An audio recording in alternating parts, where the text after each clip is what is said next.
জয় গুরুচার উপস্থিত এখানে সম্মানীয় সমস্ত ব্যক্তিবর্গ এবং সমস্ত মতুয়া ভক্তবৃন্দ সকলকে আমার শ্রদ্ধা নিবেদন করছি এবং বিপ্লবী অভিনন্দন জানাই আমার যুব সমাজকে, যারা সত্যি আজকে এই প্রতিবাদকে প্রতিবাদী মুখর করে তুলেছে। আমি একটা কথা বলি, লীলামৃত অবলম্বনে আজকে যা কিছু বলার জন্য এখানে উপস্থিত হয়েছি সবই আমার ঠাকুরকে কেন্দ্র করে, তাই মতুয়াদের আকুরগ্রন্থ লীলামৃত থেকে একটা কথা বলতে চাই, যত যত তীর্থ আছে অগণি মাজারে সত্য বাক্য সমকক্ষ না হতে পারে। আজকে এখানে সত্য কথাই বলার জন্য এসেছি। আমি সর্বপ্রথমে আজকে আমার এই বাড়িকে বা এখানে যারাই উপস্থিত আছেন, যারা মতুয়া ধর্ম অবলম্বী, যারা মতুয়া মতাদর্শ বিশ্বাস করেন, তাদেরকে সত্যি তাদের কাছে আমি আন্তরিকভাবে কৃতজ্ঞ। কারণ ঘরের মধ্যে বসে প্রদীপ জেলে বৈদিক ক্রিয়াকর্মকে উপেক্ষা করে আজকে সত্যি সত্যি হরিগুরু চাঁদকে ভালোবেসে আজকে আমরা মৃত্যুকে উপেক্ষা করে, অর্থাৎ আজকে এই যে করোনা যে মৃত্যু মারণ ভাইরাস, তাকে উপেক্ষা করে আমরা দেখিয়ে দিয়েছি আমরা হরিগুরু চাঁদকে কতটা ভালোবাসতে পারি। তাই এই সত্যটা আজকে বলার জন্য সেই লীলামৃতকে আমি উপস্থাপন করছি, যত যত তীর্থ আছে অবনী মাঝারে সত্য বাক্য সমকক্ষ না হইতে পারে। তো আজকে এই যে কুলদ্বীপ, তার সঙ্গে কি একটা মেয়ে অহনা, তাদেরকে আমি বলে দিতে চাই, তুমি কোন কুলের দ্বীপ হে? তুমি কটা বাতি জ্বালাছো, কটা কুলে তুমি বাতি জ্বালাছো? আমার গুরু চাঁদ ঠাকুর একটু বলে গেছেন হাজার হাজার জাতির মধ্যে শিক্ষার বাতি জ্বেলে গেছে, তুমি এখনো মাতৃগর্ভে ঘুমিয়ে আছো। তোমাকে আমরা জানিয়ে দিতে চাই, আমরা হরিগুরু চাঁদ ঠাকুরের সন্তান। আমাদের পিতা, আমাদের মাতা, তাদের সম্পর্কে কিঞ্চিত মাত্র কথা বলতে গেলে বা তুমি যেটা বলে ফেলেছো, আমরা প্রশাসনিক ভাবে আইন শৃঙ্খলা মেনে অঞ্চল থেকে শুরু করে ভারত সরকার পর্যন্ত প্রত্যেকটি প্রশাসনের কাছে এই দাবি জানাতে এসেছি, আমরা সংবিধানকে মান্য করি। এই মান্যতা রেখে আমরা সুসভ্যভাবে প্রতিবাদ করতে এসেছি।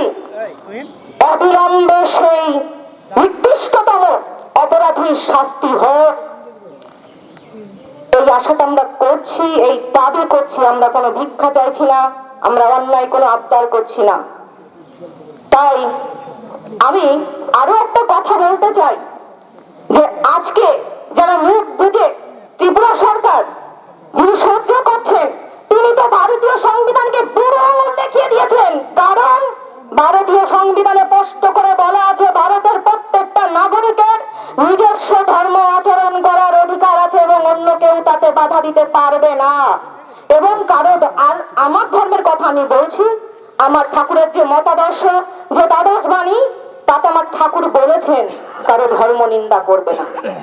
তো ভারতীয় সংবিধানকে এই কুলদ্বীপ প্রথমতই বুড়ো আঙুল দেখিয়ে দিয়েছেন। তিনি অন্যের ধর্মের অর্থাৎ ধর্ম প্রবর্তক এবং ধর্ম প্রচারক, তাকে তিনি নিন্দা করে ভারতীয় সংবিধানকে অবমাননা করেছেন।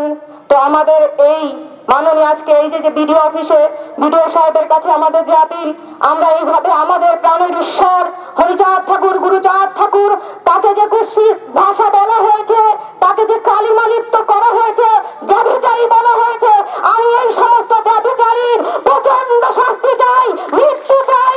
না হইলে আমরা মহিলা কমিটি তৈরি হব, তাকে যেখানেই হোক একটা মা হয়ে অন্য মায়ের গর্ভ থেকে তাকে ছিনিয়ে নিয়ে আসবো।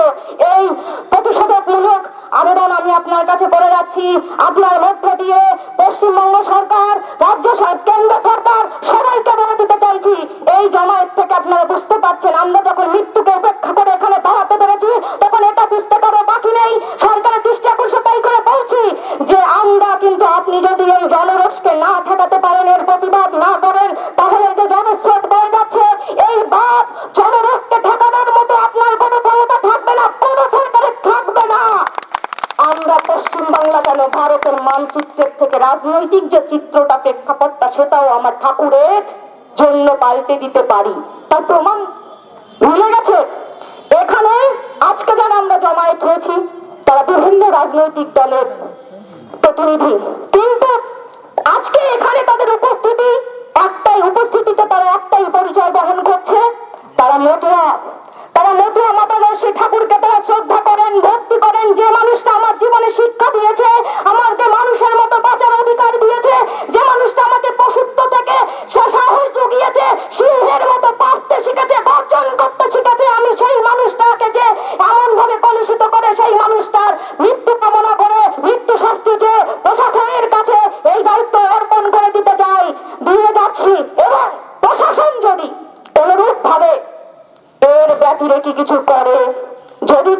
শাস্তি গ্রহণের কর্ণপাত না করেন, তাহলে যে কথাটা আমি বলছি সেই কথাটা আবারও বলে যাচ্ছি, আমরা কিন্তু হরিগুরু চাঁদ ঠাকুরের সন্তান।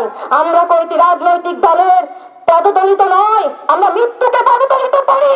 আমরা রাজনৈতিক দলের পা ধরে থাকবো না। আমরা সেদিন হরিগুরু চাঁদ ঠাকুরকে কেন্দ্র করে মাথায় নিয়ে বাবা সাহেবের সংবিধানকে রক্ষা করে এগিয়ে যাব, মৃত্যুকে হাতে নিয়ে সম্মুখে এগিয়ে যাব, সমস্ত অধিকারকে ছিনিয়ে নেব।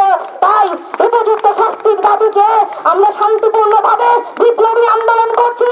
আমাদের জয়ডাঙ্গা সেই বিপ্লবের রণধ্বনি, আমাদের নিশান সেই বিপ্লবের প্রতিবাদী প্রতীক, এবং আমরা বহু যাতে না হয় সেই ব্যবস্থা অবলম্বন করুন। এই দাবি রেখে আমি আমার সংক্ষিপ্ত বক্তব্য শেষ করছি। সবাইকে বিপ্লবী অভিনন্দন জানিয়ে আমার বক্তব্য শেষ করছি। জয় হরিচাঁদ, জয় গুরুচাঁদ, জয় বাবা সাহেব আম্বেদকরের জয়, এবং জয় শান্তি সত্যভামা রামারায়ের জয়। জয় হরি বল।